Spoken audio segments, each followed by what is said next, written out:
Karibu Tuzo Online. Bwana habari za mchana huu. Tumeitana hapa kwa lengo moja la kuja kutoa tamko letu sisi kama wazee wa klabu ya Simba.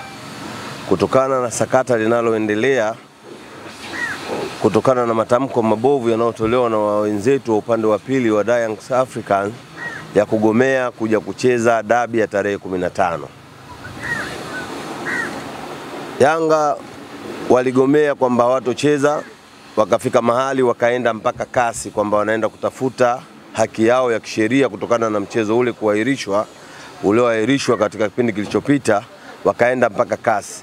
Kasi ikawarudisha, wakaambia rudini nyumbani kwenu Tanzania, muende mkafuatilie haki zenu katika vyombo vya haki vinavyosimamia mpira katika nchi ya Tanzania. Waliporudi hapa, Yanga wakasema wao hawachezi, lakini na TFF hawatoenda. Kwa maana hiyo wamekaidi kwanza agizo walilopewa na kasi kwamba warudi kwenye vyombo vya haki. Kwa maana hiyo wao sasa hawataki kucheza mpira. TFF na bodi ya ligi wameipanga tarehe 15 ya mwezi wa 6 dabi ile ichezwe kwa mujibu wa taratibu ambazo wameziona wao sasa pana haki ya kuchezwa mchezo ule. Jana wameibuka tena wazee wenzetu wanasema msimamo wa klabu ya Yanga uko pale pale kwamba hawatocheza mechi ya tarehe 15. Sasa ni waulize wazee wale, wanaelewa madhumuni ya kuanzishwa kwa vilabu hivi? Vilabu hivi vimeanzishwa madhumuni yake ni kucheza mpira. Na tukasema Simba na Yanga tutakaoatani, maana yake tunacheza mpira, kuna kufungana. Hakuna kuogopana. Unapochezwa mpira wewe nenda kacheze mpira, litakalotokea ndio litakao matokeo ya kunogesha utani wetu. Leo Yanga wameiona Simba iko sawa sawa, imeshacheza fainali ya shirikisho. Kwa uoga wao wanachukulia kisingizio cha kusimamishwa mchezo kwa mara ya kwanza kwamba ndio hiyo kitendo tena cha kugomea mchezo ambao umetangazwa tena kwa mara ya pili kuchezwa ili wasilete timu. Sisi tunasema Yanga waache uoga. Sisi tumeshajiandaa na tuko tayari tarehe 15 kupeleka timu, na wao waache uoga wa kusingizia kisingizio cha mechi mchezo uliopita. Wao walishafuata taratibu na wakarudishwa na chombo kinachosimamia haki, kasi. Kwa hiyo warudi nyumbani wafuate taratibu walizoelekezwa. Na taratibu zilizoelekezwa ni kwamba sasa mchezo umeshapangwa. Waje wapinge matokeo uwanjani baada ya kufungwa au kushinda. Haiwezekani bodi ya ligi iwe nzuri anapocheza yeye na Singida. Bodi ya ligi iwe nzuri anapocheza yeye na Prison. Bodi ya ligi iwe nzuri anapocheza yeye na Pamba. Lakini akicheza na Simba, bodi ya ligi hawana akili, TFF hawajui kusimamia mpira, maana yake anataka kubebwa. Tushasema Yanga asisubiri kubebwa, ajibebe mwenyewe kwa nguvu zake. Walishabebwa kwa muda mrefu na Simba tumevumilia. Sisi tumefungwa pale, goli mpira umetoka nje, umerudishwa ndani, Kayoko kauweka mpira kati, tumefungwa kumepelekwa mpira kati, tumefungwa tumekubali goli. Yeye anawafunga watu magoli 5. Hakuna hata sehemu moja aliambiwa Yanga anabebwa anapendelewa. Lakini sisi tumemfunga Singida goli 1 tu. Yeye amepiga kelele, nchi nzima imeelewa, na mpaka risasi amefungiwa kwamba amechezesha vibaya kwa sababu tumemfunga Singida. Lakini yeye angefunga Singida goli 5 ingekuwa ni sawa sawa, na TFF wana akili na refarii mzuri. Kwa hiyo tunaomba waache kuleta visingizio kwa sababu wanataka ushindi wa bure. Waache kupenda bure. Yanga warudi kwenye mpira. Kama madhumuni ya vilabu vilivyoanzishwa ni kucheza mpira, tucheze mpira. Kama kufungana tufungane. Akinifunga mimi sawa, nikimfunga yeye sawa. Lengo ni kuleta ule utani wa jadi uendelee, tuendelee kutaniana. Asitegemee kupata njia za mkato. Tulimwambia Yanga unatufunga sisi tuna mamluki ndani, alikataa. Unatufunga sisi tuna mamluki, alikataa. Tumesafisha mamluki. Sasa tuko sawa sawa, tunamwambia tu njoo tucheze. Anakimbia anatafuta uchochoro wa kukimbilia. Ameshika katika eneo moja tu la kuahirishwa kwa mechi kwamba yeye sasa ndio ameonewa na yeye ndio anafanywa kila kitu kibaya, hajawahi kufanywa jema hata moja na TFF. Tunaomba Yanga waache uoga. Waje uwanjani tarehe 15 tunawasubiri. Sisi hatutogoma kucheza mchezo. Na tunajiandaa na tuko sawa sawa. Waje, sisi tuko sawa sawa, tumechoka juzi tu kwenye finali ya Afrika. Tunawasubiri kwa hamu, waje, wasiogope. Juma Saleh Limbanga ni mwana Simba kama ilivyo ada. Ninachotaka kukisema siko mbali sana na waliotangulia, isipokuwa nitawakumbusha hata nyinyi wanahabari. Niliwaambia katika kikao kilichopita, muwe mna maswali pindi mnapokutana na interview za wazee. Wale wazee wangekuwa wanapewa maswali, siamini kama kilichotokea ni kweli, kwa sababu kawaida ya mzee lazima awe tofauti na kijana. Kijana ana mawazo ya haraka, mzee ana mawazo ya kufikiri. Anafikiri kwanza alafu ndo anatoa msimamo wake. Siamini kama wazee wa Yanga walikaa wakafikiria. Kama walikaa wakafikiria, walitakiwa waulize vijana wao, mlipokwenda kasi mkarudishwa, mmerudishwa kwa sababu zipi? Na hizi sababu kwa nini tusiziendee kwa ufanisi? Kwa sababu rufaa yoyote lazima kuwe kuna nakala ya hukumu. Nakala ya hukumu ndio inakupeleka wewe mbele. Sasa leo unasema huna imani na bodi ya ligi. Kupitia wapi? Mbona hapakuwa na kesi yoyote? Fungua mashtaka zidi yao. Alafu wale wakunyime wewe mashtaka yale ushindi wako, ili wewe uweze kwenda wapi? Mbele ya safari. Lakini hamna, umeelekezwa nenda kwenye mamlaka zenu. Uendi, unakuja huku, unatoa tu maneno ya ovyo ovyo, unaita vyombo vya habari. Na nyinyi wanahabari mtakuwa muwaulize utaratibu ukoje. Vinginevyo kila siku tutajibizana. Sisi kawaida yetu tunakuja kwa umuhimu. Wazee wa Simba kwa bahati nzuri, Mungu amewajalia afya ya akili. Wanajua wanachokuja kukizungumza. Mwanzo niliwauliza, mko tayari kwenda kuwauliza wale nia yao ni nini? Kwa sababu huu wakati tulionao tunauendea uchaguzi. Uchaguzi unahitaji utulivu wa kiakili. Uchaguzi ambao unakwenda kustawisha nchi. Uchaguzi huu ukiingiwa na vurugu, maana yake hata kule kuhosti mashindano makubwa itakuwa mtihani. Sisi tumtarajie kabisa tuna hosti mashindano makubwa ya AFCON, Chani. Sisi ndio tumeteuliwa, pamoja na kuwa tumechanganywa na Kenya, lakini sisi ndio wadau namba moja. Sasa leo Simba na Yanga ndio wadau wakubwa wa mpira katika nchi hii. Simba ameamua kuwa na busara, hekima, na pia wana uongozi imara na ni watu wenye kusikilizana. Hata wazee wake hapa, pointi wanazozimwaga hapa ni pointi zinazoshikika. Lakini wale wazee wenzangu wanapofikiria kwenda mahakamani, maana yake wanaenda kuleta fujo. Sasa hii fujo, kwanza tuelewe, Samia kajitoa, Dr. Samia Suluhu Hassan kajitoa kuwa namba moja kusapoti mpira.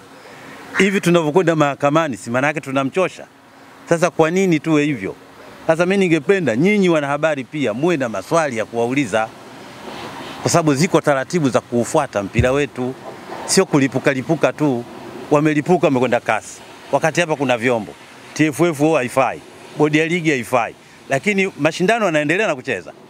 Ila wakiambiwa Simba huyo hapo anakuja, jamani waandishi, na kuombeni kuweni majasiri, wanapokuiteni waulizeni na maswali. Hata sisi hapa tunaruhusu maswali. Leo hii Wizara ya Michezo imeongezewa bajeti. Subject ni kujenga viwanja vya mpira wa miguu. Bajeti kubwa sana imeongezwa. Na waziri wa michezo alisema hatoingilia michezo, kwa maana michezo ina taratibu zake. Serikali haitoingilia, lakini serikali hiyo inatujengea viwanja kwa upendo kabisa. Leo anatokea mtu anasema mimi sichezi. Leo anatokea mtu mimi nitakwenda mahakamani. Leo anatokea mtu anawatishia wenzie, mkienda kucheza mtafute na mlango wa kutokea. Nyinyi wanahabari mmetulia, inakuwaje? Mimi nahisi mtakuwa mnanipa na mimi wasiwasi. Natakiwa muwe na maswali. Sisi wazee tunapotoka mbele yenu, hebu tuchallenge basi. Wazee, katika hili mnalolisema mnalitoa wapi na kwa sababu zipi? Lazima muwaulize. Lakini mkiwaacha tu waseme tu, ndio matokeo yake wanazoea. Hata kwenye ligi yetu sisi inaendeshwa na kanuni. Alafu ile bodi ya ligi inayo mwakilishi wa Yanga ndani, yani wawakilishi wa vilabu vyote wako mule. Ina maana ukikataa bodi ya ligi, wa kwanza unayemkataa ni mwakilishi wako, kwa sababu umempa nafasi ya kwenda kuiwakilisha taasisi yako. Leo unatakiwa kae naye, bwana kule kuna 1 2 3. mmekaa vikao kujadili hili, alafu ndo unakuja kufungua kesi ndani ya nchi. Ukishindwa, kwa sababu ninavyojua mimi, kesi hata kama unajua nitashindwa, fungua, shindwa, chukua nakala yako ya hukumu, uende mbele ukadai haki yako, kwa sababu daraja hadi daraja zinatoa haki.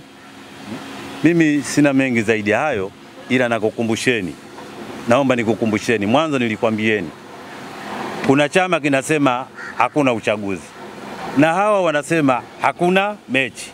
Hawa wanashabihiana kwa sababu miongoni mwa hao viongozi wa chama hicho nao ni washabiki wa Yanga. Asalamu alaykum. Salimia pia, mimi naitwa Suleiman Salim almaarufu Zakazaka. Nia kubwa ya kuwaita hapa ni kama mwenzangu jinsi alivyozungumza. Sisi tumeshangazwa na wazee wenzetu wa Yanga jana kwa maneno aliyozungumza. Sisi tuko tunafikiria kwamba wazee ni kazi yetu kuwa na busara, lakini kumbe wazee wenzetu wale wamekosa busara kiasi ambacho wanazungumza maneno ambayo hayaendani na soka. Wao wamezungumza kwamba hawatoingiza timu uwanjani, na timu ikiingia uwanjani kwa kuruhusiwa na viongozi wao, ndipo hapo siku hiyo itakuwa mwisho wa ligi. Sasa mwisho wa ligi huu unakuwa tofauti namna gani? Au mwisho wa ligi huu unakuwa kwamba ni mwisho, sisi hatuelewi kitu gani ambacho fanya. Kwa maana hiyo kwamba sisi tunawaomba siku hiyo ya tarehe 15 mwezi wa 6 walete timu uwanjani, ili waje pale, waje kufanywa kitu ambacho kinastahili kufanywa. Na wao siku hiyo lazima watafungwa tu, wanapata uoga tu wao kosa kutaka kuingiza timu. Hilo la kwanza. Jambo lingine la pili, wao ni watu ambao sasa hivi wanailaumu bodi ya ligi. Bodi ya ligi mbona ina mapenzi makubwa sana kwao toka mwanzoni na mpaka sasa hivi inapokwenda. Wao wanapata uoga wa nini wa kuona sasa hivi bodi ya ligi haina mahusiano na wao. Naona wao walikuwa tayari wameshachukua maamuzi ya kutoka hapa kwenda CAS. Na walipokwenda CAS elekezwa jinsi ya kufanya. Wamerudi hapa wanasema hawana imani ya wao pamoja na bodi ya ligi. Hawaamini tena viongozi wa bodi ya ligi. Hapa hakuna ukweli. Hichi kilichokuepo, wao wanakuwa ni waoga tu wa kucheza hii mechi. Sababu viko vitu vingi tu ambavyo wao inaonyesha kwamba walikuwa wanapendelewa na bodi ya ligi, lakini wao wanakuwa usaulifu au wanajisaulisha. Naona kuna vitu vingi tu. Kitu kimoja ambacho wao walikuwa wanafanya, ilifikia wakati mpaka viongozi wa Yanga au klabu ya Yanga wanachagua mpaka marefali wa kuwachezesha, kwamba sisi mechi hii tunataka refali fulani atuchezeshe. Na bodi ya ligi ilikuwa inakubali, wanaridhika, wanakubalia wanachotaka wao. Sasa hivi kwa nini wao wanakuwa waoga? Sasa hivi kwa nini wao wanakuwa wanakataa kukubaliana na bodi ya ligi? Kitu kingine wazee hao walichokizungumza jana, niliona ni kitu cha ajabu sana. Mawazo yao wao ya kutaka kwenda kwenye mahakama ya kawaida, kwenda kupeleka hizi kesi za mpira. Wasijidanganye kwamba wao watapokwenda mahakamani kwenda kutaka labda nchi itafungiwa katika soka, wasijiongopee. Itakaofungiwa ni klabu yao, haiwezi kufungiwa nchi, kwa sababu nchi sio serikali ambayo imejiingiza katika mambo ya mpira. Ni klabu ndio imejiingiza katika mambo ya kwenda mahakamani. Na nchi haiwezi kufungiwa kutokana na klabu. Klabu wenyewe ndio itapata adhabu. Kwa hiyo wasijidanganye kwamba wakienda mahakamani kwamba serikali ndio inaweza ikahusika au nchi ikahusika kufungiwa. Wanajidanganya. Wasikawe wakajiongopea. La mwisho kabisa ambalo nilikuwa nataka kuzungumza, kiongozi wao ambao ndio rais wao, ambaye engineers. Hawa watu wazee hawa wanawatuma wao waje kuzungumza maneno haya. Wasidanganye kwamba wazee ndio wanazungumza yale maneno yanazungumza na uongozi wa Yanga. Viongozi wa Yanga hawezi kujitokeza mbele kuzungumza, wanatuma wale wazee waje kuzungumza ili kuonekana kwamba kama wazee ndio wanaongea. Hapana, wanaongea sio wazee, wanaongea ni uongozi wa Yanga ndio unaongea katika jambo hili. Kwa hiyo wasiweke panzia ya kutaka kuwasingizia wale wazee. Asante sana. Naitwa Violet Emmanuel Mbele, ni mwanachama wa Simba. Tupo hapa waandishi wa habari kama wenzangu walivyotangulia, ni kwamba jana wenzetu wazee walikuja, walifanya press yao lakini mpaka sasa hivi inaonekana kabisa kwamba Yanga ana dhamira ya kuiharibu mpira wa Tanzania, kwa sababu mpira wa sasa hivi umekuwa kama vita.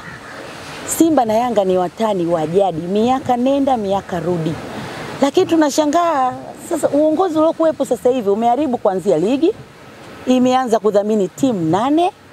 Tumesema hawakuelewa maana yake. Yanga imefika inachagua marefa. Timu inapocheza wanazionga zile timu zingine kiasi kwamba anaachiwa goli 5, goli 7. Uwezo wa Yanga ni mdogo. Sasa hivi Simba ipo vizuri. Na Yanga anajua kabisa kwamba Simba ipo vizuri. Kigezo cha tarehe 15 Yanga hataki kufika uwanjani. Sio kusema eti kwa sababu kwa nini siku hiyo hatukwenda. Sio kweli. Kwa sababu anaona kabisa maduka yote aliyokuwa nayo sasa hivi yapo kwao. Kwa hiyo sasa hawana pa kupenyeza rupia zao walizokuwa wanapenyeza mwanzo. Sisi tunawaambia tarehe 15 tunawataka Yanga uwanjani, waje wacheze mpira. Sisi tumejiandaa na wao wanajiandaa, ila uongozi wanashindwa kuwaambia ukweli kwamba wanataka kuileta timu.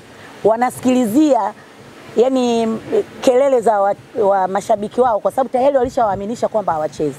Lakini uongozi unataka kabisa kucheza na wanajiandaa, ila hawana jinsi watawaambia nini watu wao. Sasa sisi kwa press ya jana tunawaambia kabisa kwamba Simba ipo tayari, michezo ni furaha, nchi inaitegemea sana Simba na Yanga. Sisi hivi tunaenda kwenye uchaguzi. Unapoleta tafrani ya Simba na Yanga, unaleta tafrani ya utawala kwenye nchi. Angalie sasa hivi anagombea, anataka uongozi. Sasa kama hawezi kuituliza timu yake, atashindwa kutuliza hata hao wanaotaka kwenda kwa tawala. Sasa aangalie kabisa, alete timu na aiwezeshe Yanga irudi kwenye msimamo. Irudi kwenye utaratibu wa utani wa jadi wa Simba na Yanga. Sasa hivi imekuwa ni vita. Anataka kutawala kwa yani iwe inashinda Yanga tu. Hamna mchezo huu. Hata juzi tumefungwa na Singida. Tumekubali timu yetu ilichoka. Tumekubali kwamba tumefungwa. Yanga hataki kukubali kwamba amefungwa. Hiyo ndo kitu ambacho kinawaathiri sana timu ya Yanga. Tunaomba kabisa, wasimletee chokochoko huyu mama. Sasa hivi yuko kwenye tafrani hapa nchini. Tunataka siasa za mpira ziishe. Tunataka mpira uwe amani, furaha. Sasa wao wanapotaka kuleta komvi na TFF na bodi ya ligi wawe makini. Wakiondoa tarehe 15 na sisi pia tutagoma. Ina maana watakuwa wanaleta nini sasa ndani ya nchi? Simba na Yanga ndio ligi ya nchi. Sasa kama TFF na bodi ya ligi inashindwa kuzisimamia Simba na Yanga, amini kabisa mpira wa Tanzania unaenda kufa. Na sisi hatuwezi kukubali mpira ufe kwa sababu ya watu wachache ambao wanashindwa kuongoza. Kwa hiyo naomba kabisa tarehe 18 na tarehe 15, na nawaambia tumejiandaa vizuri tarehe 15. Yanga aje na tunampiga na ubingwa. Hii ndio finali ya Simba na Yanga. Ubingwa tunauchukua mguuni kwa Yanga. Asanteni sana.